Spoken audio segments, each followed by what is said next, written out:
اعوذ باللہ من الشیطان الرجیم بسم اللہ الرحمن الرحیم وَإِذَا تُتْلَى عَلَيْهِمْ آيَاتُنَا بَيِّنَاتٍ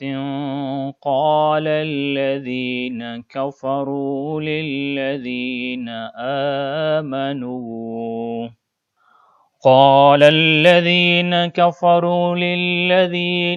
آمَنُوا أَيُّ الْفَرِيقَيْنِ خَيْرٌ مَقَامًا وَأَحْسَنُ نَدِيًّا۔ سورہ مبارکہ مریم ورس نمبر 73، جس میں ارشاد قدرت ہو رہا ہے وَإِذَا، اور جب، تتلا پڑھی جاتی ہیں، تلاوت کی جاتی ہیں،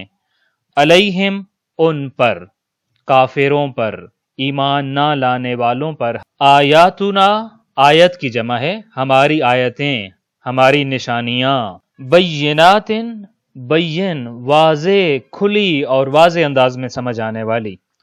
اور جب ان کافروں پر واضح اور کھلی نشانیاں اور ہماری آیات کو پڑھا جاتا ہے، قال، کہتے ہیں، الذین، وہ کہ جنہوں نے، کفروا، کفر کیا۔ یہاں سے پتہ چل رہا ہے کہ یہ بات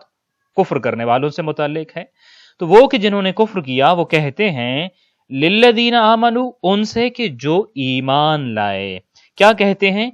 ای الفریقین، ایو کون سا، الفریقین دونوں فریقوں میں سے، دونوں فریقوں میں سے یعنی مومنوں اور کافروں میں سے کون ہے خیر مقاما، جس کا بہترین مقام ہے، واحسن، اور اچھی ہے، ندیہ، مجلس اور سوسائٹی اور سٹیٹس۔ اس پوری آیت کا ترجمہ اس طرح سے ہو جائے گا کہ جس میں بیان یہ کیا جا رہا ہے کہ جب ان لوگوں کے سامنے یعنی کفار کے سامنے نشانیاں بیان کی جاتی تھیں، آیات اللہ کی بیان کی جاتی تھیں، تو ان کا رسپانس کیا ہوتا تھا؟ اس حوالے سے اس آیت کا ترجمہ یہ بنتا ہے کہ ان لوگوں کو جب ہماری کھلی کھلی آیات سنائی جاتی ہیں تو انکار کرنے والے یعنی کافر ایمان لانے والوں سے کہتے ہیں بتاؤ ہم دونوں گروہوں میں سے کون بہتر حالت میں ہے اور کس کی مجلسیں زیادہ شاندار ہیں اور کس کا سٹیٹس زیادہ بہتر ہے۔ اس سے پہلے والی جتنی آیات تھیں وہ انہی کفار سے قیامت کے بارے میں مختلف قسم کی گفتگو کی جا رہی تھی، قیامت کے دلائل کو پیش کیا جا رہا تھا اور قیامت کے مختلف مناظر کو پیش کیا جا رہا تھا۔ اب جب ان کفار کے سامنے اللہ کی وحدانیت کی دلیلیں پیش کی گئیں، آخرت پر دلیلیں پیش کی گئیں، بین دلیلیں پیش کی گئیں، وہ دلیلیں جن کو انسان کا ذہن قبول کرتا ہے اور جو منطق کے اعلیٰ معیار پر پورا اترتی ہیں، تو اللہ کی وحدانیت اور آخرت کے ادلہ کو سننے کے بعد، منطقی گفتگو سننے کے بعد، استدلالی گفتگو سننے کے بعد، حق تو یہ بنتا ہے کہ جو بھی اپوننٹ ہوتا ہے، جو مخالف ہوتا ہے، پھر ان آیات کا اور ان دلیلوں کا رد پیش کرتا ہے اور پھر اس کے مقابلے میں اپنی دلیل پیش کرتا ہوتا ہے۔ اب جب ان آیات کو وہ رد کرتے ہیں، اس گفتگو اور نظریے کو رد کرتے ہیں جو قرآن مجید نے دلیلوں کے ساتھ پیش کیا ہے، تو اب یہ کفار اور اب یہ بے دین افراد دلیل کے طور پر دلیل پیش نہیں کر رہے، بلکہ یہ ان اپنی بدمستیوں کو، اپنی رعنائیوں کو اور اپنی عیش پرستیوں کو پیش کر رہے ہیں، اور دیندار لوگوں کے مقابلے میں یہ جو کفار ہیں اور جو بے دین لوگ ہیں، ان کی دنیاوی سٹیٹس کو بیان کر رہے ہیں۔ اچھا، یہ ایک بہت بڑا ہمارے ہاں المیہ ہے کہ ہم کسی بھی شخص کے معیار اور مقام کا تعین اس کی دنیاوی سٹیٹس سے کرتے ہوتے ہیں۔ اس کا دنیاوی مقام اور مرتبہ کیا ہے، اس کے پاس مال و دولت کتنی ہے، اس کی قبیلے میں حیثیت کیا ہے، اس کی گفتگو کو معاشرے میں کتنا وزن دیا جاتا ہے اور اس کی گفتگو ماننے والے اور اس کے پیچھے چلنے والے کتنے ہیں۔ ظاہر ہے اگر یہ پیمانہ ہو کہ کون زیادہ جو ہے وہ مقام اور مرتبے کا ہے، تو یہ جتنی چیزیں میں نے عرض کی یہ تو ساری کی ساری ان لوگوں کے ہاتھ میں ہے جن کے پاس مال و پیسہ ہے، جن کے پاس دنیا ہے اور جو طاقت رکھتے ہیں اور جو اختیار رکھتے ہیں۔ تو دین والوں کے پاس تو یہ چیزیں نہیں ہوتی کہ دنیاوی سٹیٹس بھی ان کا زیادہ ہو، مال و دولت بھی ہو، ان کی گفتگو کے پیچھے لبیک کہنے والے بھی اتنے زیادہ لوگ موجود ہوں اور ان کے جائز و ناجائز کو لوگوں کے اوپر ٹھونسنے والے بھی سارے کے سارے لوگ موجود ہوں۔ یہ ساری تو بے دین افراد کے ہاتھوں میں ہوتا ہے۔ تو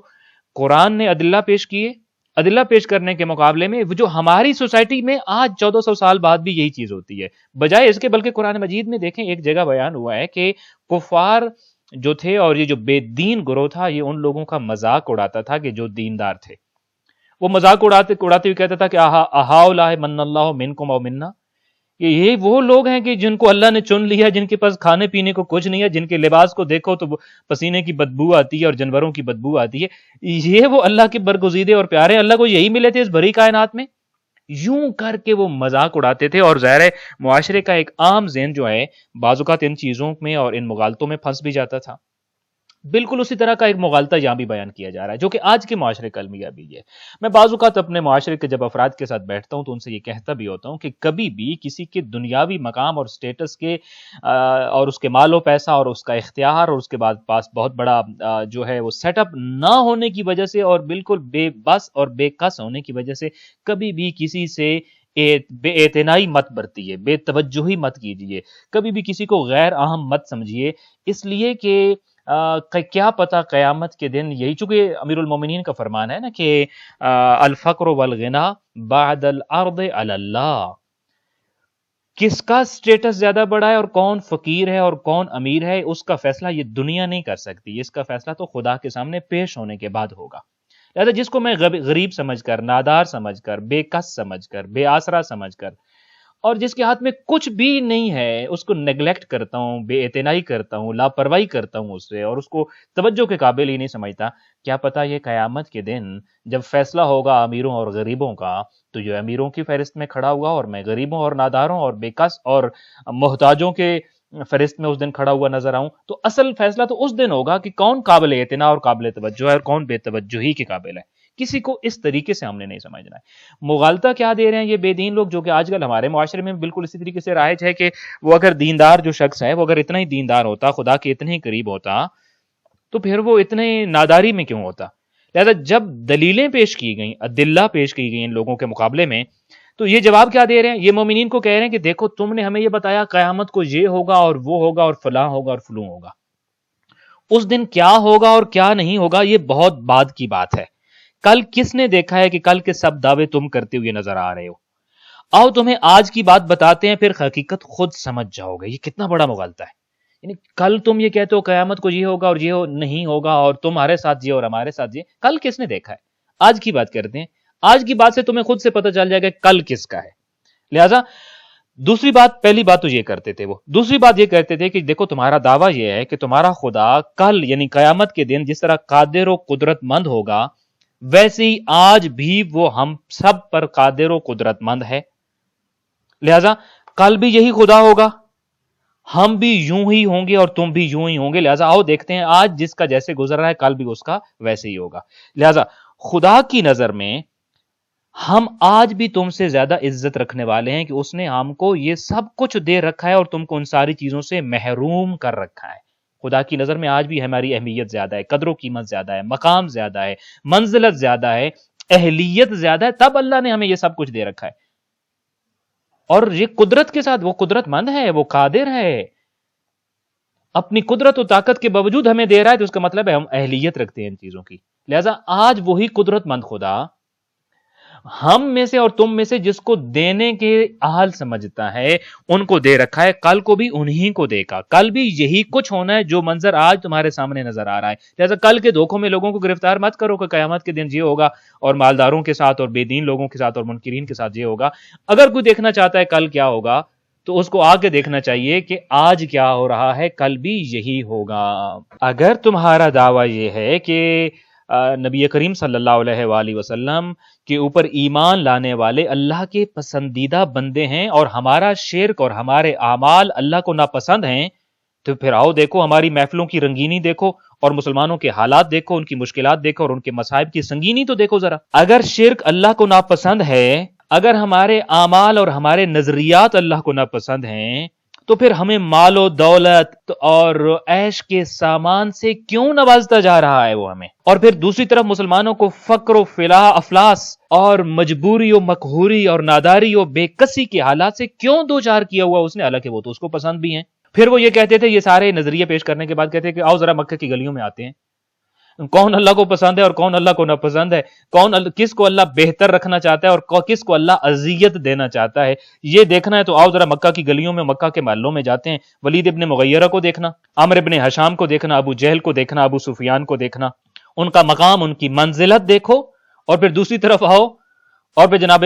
نبی کریم صلی اللہ علیہ وآلہ وسلم کے ارد گرد بیٹھے بلال کو دیکھو، عمار کو دیکھو، خباب کو دیکھو، عبداللہ ابن مسعود کو دیکھو، ایک طرف ان کا جاہ و جلال، جہاں ولید ابن مغیرہ اور ابو جہل و ابو سفیان جیسے بیٹھے ہیں، ان کا جاہ و جلال، ان کا مقام، ان کی منزلت اور ان کی طاقت کا نظارہ کرو، اور دوسری طرف ان نادار لوگوں کے جسم کے اوپر پہنے ہوئے کپڑے کی طرف نگاہ کرو، اور پھر ان کی انداز زندگانی پہ نظر کرو، تو خود سے معلوم ہو جائے گا کون اللہ کو پسند ہے اور کون اللہ کو پسند نہیں ہے۔ ہماری حالت اور ہماری مجلسیں جس قدر شاندار ہیں، اس سے دنیا والوں کو پتہ چل جانا چاہیے کہ ہم ہی خدا کے پسندیدہ ہیں، تبھی اس نے اپنی نعمتوں کا رخ ہماری طرف موڑ رکھا ہے۔ یہ بظاہر بڑا زبردست قسم کا اور بڑا رنگین قسم کا موالدہ ہے۔ اس کا جواب کیا ہے؟ ظاہر ہے وہ ہم آج ڈسکس نہیں کریں گے۔ اس کا ریزن یہ ہے کہ اس کا جواب ورس نمبر 74 میں اللہ نے خود دیا ہے، لیکن ایک لمحہ یہاں پہ ہم رک کر اس ضرور بات کریں گے کہ کیا آج بھی لوگوں کے مقام و منزلت کا فیصلہ کرتے ہوئے ہم دنیاوی مقام اور ان کا سٹیٹس اور مال و دولت اور ان کا انداز گفتگو اور ان کی رہائش اور ان کی محفلیں ہی دیکھ کر فیصلہ نہیں کر رہے ہوتے کہ کون کتنا خوش قسمت ہے؟ جیسا کہ امیر المومنین نے ناج البلاغہ میں فرمایا ہے کہ یہ کسی کی رونقوں کو دیکھ کر، کسی کا مقام اور مرتبہ اور اس کی دولت کو دیکھ کر رشک کرنے والوں، مانا کہ اس کی دولت ایک اللہ کی نعمت ہے، مگر وہ جو سڑک پہ اس وقت مزدوری کر رہا ہے، اگر کبھی جا کر غور سے اس کو دیکھو نا، اور پھر اللہ کی جو بے پایاں نعمتیں اس کے پاس موجود ہیں اور جو اس کی بہترین نعمتیں جو اس کے پاس ہیں، کبھی ان کو بھی گنو۔ اس کا جسم دیکھو، اس کی طاقت دیکھو، اس کا اللہ کے اوپر توکل دیکھو، اس کے سینے اور دل میں موجود خوشی کو دیکھو، وہ اللہ کی تقسیم پر کیسے راضی ہے اس کو دیکھو، پھر اس کے اعضاء و جوارح کس طریقے سے کام کر رہے ہیں، اس کی پھرتی کو دیکھو، اور اس کے اندر کام کرنے کی صلاحیت اور توانائی کو دیکھو۔ کتنی نعمتیں ہیں اس ایک وجود کے اندر جو مزدوری کر رہا ہے۔ یہ مال و دولت والے پہ رشک کرنے والے، چونکہ اس کے پاس اللہ کی ایک نعمت ہے۔ وہ جو روڈ کنارے جو کسی اور جگہ مزدوری کر رہا ہے، اس کے پاس اللہ کی کتنی اور کس قدر نعمتوں کے بنڈلز پڑے ہیں، کبھی ان پہ بھی تو رشک کر کے دیکھو نا۔ یہ مال و دولت والا تو نیند کی گولی کھا کے سوتا ہے، تب نیند آتی ہے اس کی، کبھی نیند پرسکون نیند تو دیکھو نا۔ یہ مال و دولت والا تو شوگر میں مبتلا ہے، اس کو جانے شوگر کو مینٹین رکھنے کے لیے کیا کیا کرنا پڑتا ہے۔ وہ روڈ پہ مزدوری کرنے والا اور وہ رزق کی تلاش کے لیے سخت محنت کرنے والا، اس کو تو اللہ نے ایسا نظام انہضام اور ڈائجسٹو سسٹم دیا ہے کہ آپ حیران ہو جاتے ہیں کہ وہ کچھ بھی کھاتا ہے اور اس کے جسم کو اس سے طاقت اور انرجی ملتی ہے، اور اس کے سائیڈ ایفیکٹس بھی اس کے اوپر یوں نہیں پڑتے جیسے دولت والے کے اوپر پڑ رہے ہوتے۔ یہ جو دولت مند ہے، اس کو سکون کے لیے سکون آور نیند کی گولیاں استعمال کرنا پڑتی ہیں اور جانے کیا کچھ استعمال کرنا پڑتا ہے، مگر وہ جو اللہ کے اوپر اس کی قسمت پہ راضی ہے اور سخت محنت کش طبقے میں شمار ہوتا ہے، اور جس کے ہاتھوں پہ گٹھے اور مزدوری کے نشان پڑے ہوئے ہیں، مگر اس کے دل کا سکون تم سے کیوں پوشیدہ ہے؟ رشک کرنا ہے تو صرف ایک نعمت پہ کیوں کرتے ہو؟ ہر چیز کے اوپر رشک کرو۔ تو یہ آیا ہمیں پکار رہی ہے کہ یہ شاید زبان سے تو ہم نہیں کہہ رہے، ظاہری زبان سے تو بول کے کوئی نہ کہہ رہا ہو، مگر ہم اپنی زبان حال اور اپنی بیہیویئر سے اور اپنے رویوں سے یہ کہہ رہے ہیں، وہی چیز کہہ رہے ہوتے ہیں جو اس وقت کے خدا نہ خواستہ کہیں ایسا کہہ نہ رہے ہوں کہ جو اس وقت کے کفار کہہ رہے ہوتے تھے کہ جس کا